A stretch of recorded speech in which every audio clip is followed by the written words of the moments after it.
வச்சுக்குவாங்க. உங்களுக்கு எல்லாத்துலேயும் சைன் பண்ணிட்டு காலேஜ் ஒரு காப்பி வச்சுக்குவாங்க.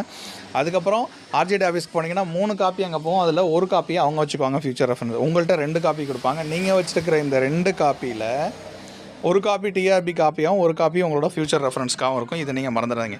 வெயிட்டேஜ் மார்க்கு கேண்டிடேட்ஸ்க்கு வந்து எக்ஸ்பீரியன்ஸ் சர்டிஃபிகேட் வச்சு தான் நீங்கள் வந்து மார்க் அப்டைன் பண்ணதை அதை நீங்கள் அப்லோட் பண்ணதை வச்சு தான் உங்களுக்கு கொடுப்பாங்க.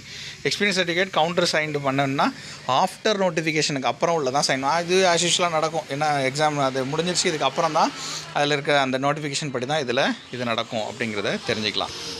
ஸோ அதனால் இப்போ எக்ஸ்பீரியன்ஸ் சர்டிஃபிகேட்டுக்கான விஷயங்களை வந்து இங்கே ஸ்டார்ட் பண்ண ஆரம்பிச்சிட்டாங்க. ஸோ இதுதான் வந்து இப்போ ரீசெண்டாக நம்ம ஏற்கனவே சொல்லியிருந்தோம். இனிமேல் எக்ஸ்பீரியன்ஸ் சம்மந்தமான டவுட்ஸ் ஏதாவது இருந்துச்சுன்னா அதுக்கு ஒரு சின்ன வீடியோ நம்ம மறுபடியும் போட்டுடுறோம். ஏன்னா நிறைய பேருக்கு வந்து குட்டி குட்டி டவுட்டெல்லாம் இருக்குது. அதை நம்ம அடுத்த வீடியோவில் சொல்கிறோம். நம்ம சேனலை சப்ஸ்கிரைப் பண்ணி பாருங்கள், பெல் பட்டனில் கிளிக் பண்ணி நோட்டிஃபிகேஷன் கொடுங்க. நம்ம ஆர்ட்ஸ் அண்ட் சயின்ஸ் டிஆர்பிக்கும் பிஜிடிஆர்பிக்கும் நெட் செட்டு நம்ம கிளாஸ் எடுத்துக்கிட்டு இருக்கோம். இதில் இங்கிலீஷ்க்கு வந்து நம்ம ப்ரைமாக நம்ம அந்த சப்ஜெக்ட்ஸ்க்கு பண்ணிகிட்டு இருக்கோம். இது வந்து நீங்கள் மெட்டீரியல்ஸ் டவுன்லோட் பண்ணனாலும் டேரெக்டாக நீங்கள் பார்த்தீங்கன்னா நமக்கு என்ன ஒரு ஆப் இருக்குது. அந்த ஆப்பில் மூலமாக நம்ம